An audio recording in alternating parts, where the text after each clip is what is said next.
PadreIdi.com presenta Un faro en el horizonte. Historias de un santo.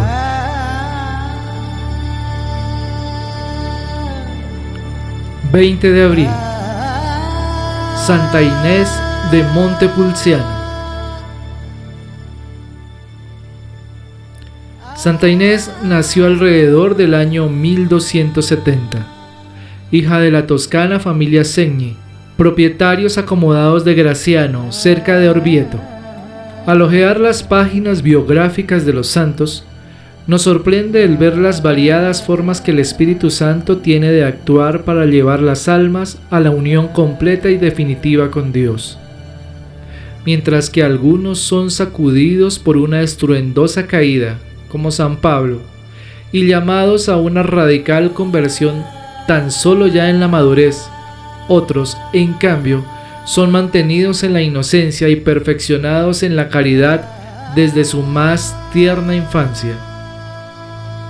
Sin embargo, independientemente del camino recorrido e incluso de la edad, todos, sin excepción, en determinado momento fueron fieles a la voz que clamaba en su interior, como la de Jesús a los apóstoles diciéndoles: «Sígueme». En la vida de Inés de Montepulciano, el llamamiento de Dios no tardó en hacerse oír, hasta el punto de que en el momento en que estaba naciendo, en medio de las sombras de la noche, la habitación se vio iluminada prodigiosamente por antorchas de llamas divinas. Anunciaban así la gran misión de aquella niña por sus virtudes. Iluminaría las almas en atención a la llamada del Divino Maestro. Brille así vuestra luz ante los hombres, para que vean vuestras buenas obras y den gloria a vuestro Padre que está en los cielos.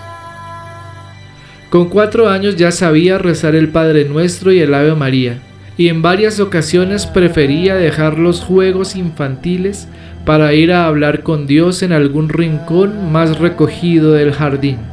Incluso antes de cumplir los 10 años, sentía, atraída por una voz que le susurraba en el fondo de su corazón, el deseo de abrazar la vida religiosa.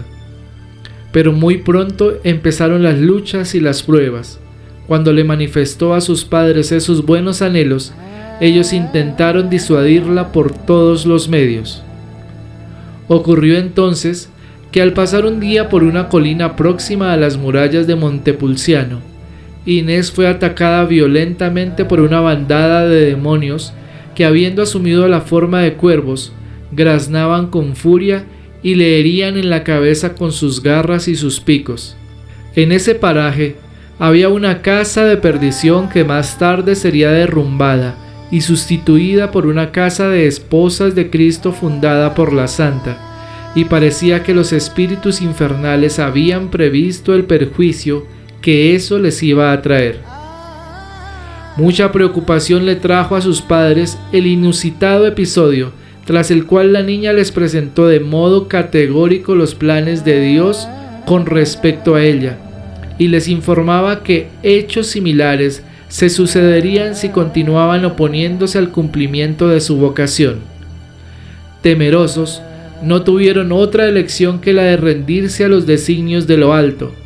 Entregaron su hija a la vida religiosa, dejándola que ingresara en el monasterio de las religiosas del Saco, así llamadas porque usaban, por humildad, un escapulario hecho de arpillera.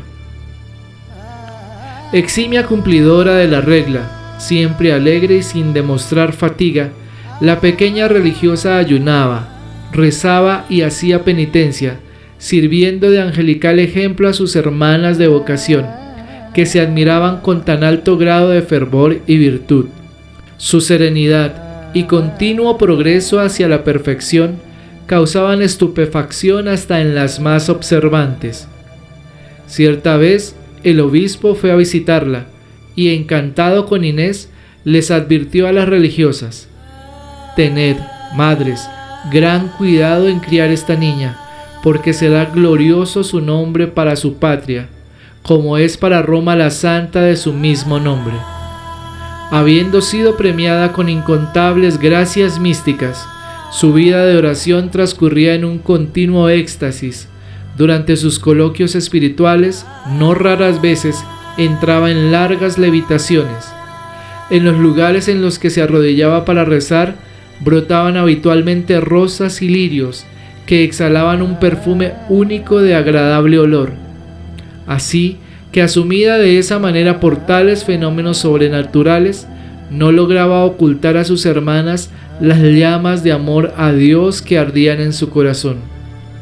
Muchas veces las religiosas, al entrar en la capilla, la encontraban sumergida en arrobamientos, con la capa cubierta por una especie de suave maná, y el día en que emitió los votos y recibió el velo, ya en prosceno, la capilla quedó repleta de ese mismo maná venido del cielo, que caía formando crucecitas, como simbolizando la aceptación del crucificado a la oblación de sí misma hecha por su tierna esposa. En otra ocasión, mientras rezaba en la capilla del monasterio, se le apareció la Santísima Virgen con el niño Jesús en brazos. Era la fiesta de la Asunción, y la Reina de los Ángeles le entregó a su hijo para que lo cogiera durante unos instantes. Llena de contento y enternecida, Inés le rogó al divino infante que permaneciera a su lado, o bien que se la llevara con él. Pero aún no había llegado la hora de ver ese deseo suyo realizado, y no tardó mucho Nuestra Señora en tomarlo de nuevo en brazos. Al percibir que el divino niño estaba a punto de marcharse, Inés le quitó con mucha habilidad una crucecita que él llevaba colgada del cuello, al mismo tiempo que le decía: «Ya que te vas, por lo menos déjame un recuerdo tuyo». La Santísima Virgen sonrió al ver el piadoso hurto y desapareció, permaneciendo la santa con el rostro en tierra y con la crucecita fuertemente apretada en su mano. Con 14 años dejó su primitivo convento con destino a una nueva fundación en el pueblo de Proseno, donde enseguida se hizo conocida por su virtud, conquistando la admiración y la confianza de todos. Mucha gente, encantada con ella, deseaba que fuera elegida priora del monasterio a pesar de tener poca edad para ello. Entonces los lugareños consiguieron las dispensas necesarias para tal fin. Así, antes de cumplir los 15 años, la joven religiosa recibió la incumbencia de celar por las demás hermanas. Considerándose indigna de la función que había recibido, Inés redobló las oraciones y sacrificios. Pasó a alimentarse solamente de pan y agua, teniendo por cama el suelo frío y como almohada una piedra. Perseverante en la oración, obtenía todo lo que a Dios le suplicaba. En una ocasión, deseosa de tener alguna reliquia de los santos lugares donde Jesús había vivido y derramado su preciosísima sangre, una fuerte ventolera llenó sus manos de polvo. Un ángel le había llevado un puñado de tierra de la que había sido salpicada por la sangre de Cristo. Y por si no bastara, a continuación, el ángel le entregó un trozo de vasija de barro, en la cual la Santísima Virgen había bañado al niño Jesús en su infancia. Amante de la Eucaristía, se sentía constantemente atraída por Jesús sacramentado, y no perdía un minuto en el que pudiera estar delante del sagrario, y muchas veces, cuando no existía oportunidad de comulgar de las manos de un sacerdote, tenía como ministros a los propios ángeles. No obstante, más que para su provecho espiritual, sus ardorosas oraciones servían para beneficiar a las almas que a ella se acercaban. Había en una ciudad vecina a Proseno un poseso que se comportaba de forma cada vez más alarmante. Como ningún sacerdote de la región conseguía resolver el caso, los parientes del pobre hombre, desesperados ya y deseosos de obtener su curación, decidieron recurrir a la santa abadesa, cuyos milagros eran conocidos en los alrededores. Dándose cuenta de que sería imposible de llevar al atormentado hasta ella, le pidieron que los acompañara hasta el infeliz. Tan pronto como la sierva de Cristo entró en la ciudad, el orgulloso e insensato demonio, que hasta hacía poco parecía no darle importancia a ninguna palabra que le decían, empezó a hacer rodar violentamente de un lado a otro el cuerpo del poseso. Al pisar la santa religiosa, el umbral de la puerta de la casa, se escuchó el lloriqueo cobarde y derrotado del demonio diciendo: «Ya no puedo quedarme aquí, porque la Virgen Inés ha entrado». Con eso, el atribulado hombre se vio libre del espíritu que desde tanto tiempo lo torturaba. Alma contemplativa, de sólida vida interior, Santa Inés progresaba cada día en el perfeccionamiento espiritual, sin dejarse llevar nunca por las preocupaciones terrenas. Ni la escasez de dinero, ni la falta de pan constituían obstáculo para la impetuosa abadesa. Ante cualquier problema material, dirigía sus súplicas a Dios, siendo eficazmente atendida.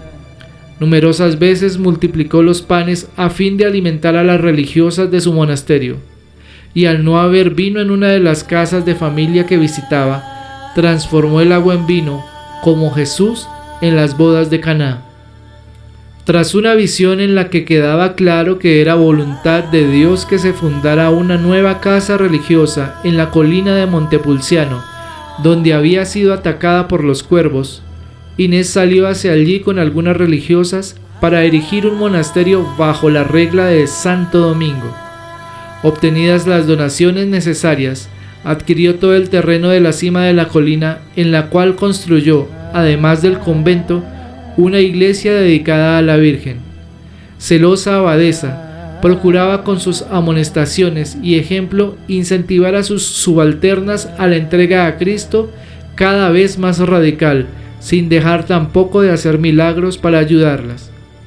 Cierta vez, una joven religiosa de ese monasterio se quedó ciega, y para que no tuviera que abandonarlo con el fin de tratarse de la dolencia, la santa le restituyó la vista diciéndole: «Lo que Jesús y yo queremos es que de aquí en adelante no has de llorar trabajos o males temporales, sino que por amor de Dios has de dejar todo afecto terreno, de modo que conserves tu corazón libre por el solo amor del divino esposo». Un domingo estaba en oración cuando un ángel le entregó un cáliz junto con las siguientes palabras: «Bebe, esposa de Cristo, este cáliz que el Señor Jesús también bebió por ti». Después de esta aparición, la santa abadesa enfermó gravemente. Aquel que otrora la había llamado para una vida de lucha, pidiéndole ya a los 9 años de edad la perseverancia en los buenos propósitos, a pesar de la presión contraria de sus padres, ahora la invitaba a que le acompañara a lo alto del Calvario, uniéndose a él en la aceptación de nuevos padecimientos. Atendiendo a la petición de sus hermanas religiosas, Inés empezó a visitar las aguas termales de la ciudad de Cianciano, con el objetivo de restablecer su salud. Al poner los pies en el agua para bañarse, el lugar se llenó del ya conocido y misterioso maná que caía del cielo. También brotó allí una nueva fuente que por los méritos de la santa comenzó a curar a numerosos enfermos. Durante sus idas a estos baños, obró muchos milagros, entre ellos la resurrección de un niño que se había ahogado, haciendo tan solo la señal de la cruz sobre el cadáver. Después de tantas curaciones y prodigios allí realizados por intercesión de la virtuosa religiosa, el lugar recibió el nombre de Fuente de Santa Inés. De regreso al monasterio, sus dolores se recrudecieron aún más y el 20 de abril de 1317, terminado su recorrido por esta vida, Santa Inés partió hacia la eternidad. Antes, incluso de que fuera difundida la noticia de su muerte, al rayar el alba, una mujer acometida por una gravísima enfermedad en el brazo se acercó a las puertas del monasterio pidiendo ver a la fallecida abadesa. Les informó a las hermanas que había tenido una visión por la noche en la que la santa, llena de luz y rodeada de ángeles, le decía que tocara su cuerpo y quedaría curada. Aquel inerte cadáver, marcado por heroica santidad, continuaba beneficiando a las almas y alcanzó la curación de la afligida mujer. Hechos similares a ese se dieron durante varios días después de su muerte. y su cadáver empezó a exhalar un perfume celestial que se esparció por todo el monasterio, así como un olorosísimo bálsamo se desprendía de él en abundancia. Santa Catalina de Siena cultivó una intensa devoción a Santa Inés, pues el Señor le había revelado que en el cielo serían grandes compañeras. En una de sus visitas a Montepulciano, al inclinarse para venerar los restos mortales de la santa, milagrosamente los pies de ésta empezaron a moverse, elevándose hasta sus labios, que con extrema reverencia los besó. Y la venerable religiosa así permaneció, con uno de sus pies un poco en alto, como recuerdo del estupendo acontecimiento. Hasta hoy día, estando su cuerpo semi-incorrupto, puede ser venerado en el santuario de Montepulciano en Italia, con un pie más alzado. Allí Santa Inés ha beneficiado a numerosas almas con prodigiosas curaciones físicas y espirituales, mereciendo ser aclamada como intercesora de los necesitados y terror de los espíritus infernales. Inés Segni, Santa Inés de Montepulciano, fue canonizada por el Papa Benedicto XIII en el año 1726.